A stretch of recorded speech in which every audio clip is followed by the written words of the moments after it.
The Kansas City School District was like a sinking ship. That's according to Missouri Auditor Susan Monteith in her just-released audit of the district. Jake Peterson has more on what the state believes the schools did right and what they did wrong. Well, Monty says the district made the right move by closing down dozens of buildings and letting hundreds of staff members go. That saved the district $68 million. She believes the state would have taken over the district if changes weren't made.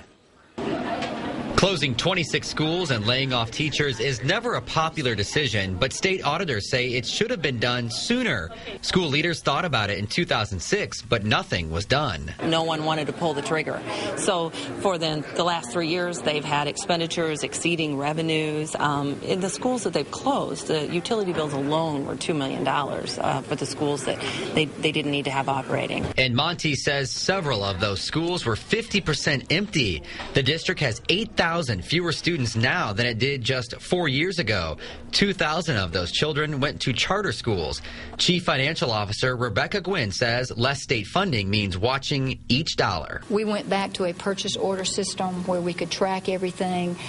We do budget reviews on a monthly basis. We're trying to put procedures in place that will prevent us from ever getting back to the position we were in. KCMO schools have a balanced budget for now, but Monte says they need to keep the belt tightened. They could receive even less state funding next year. The current financial position is stable, but they got to keep monitoring it, I think.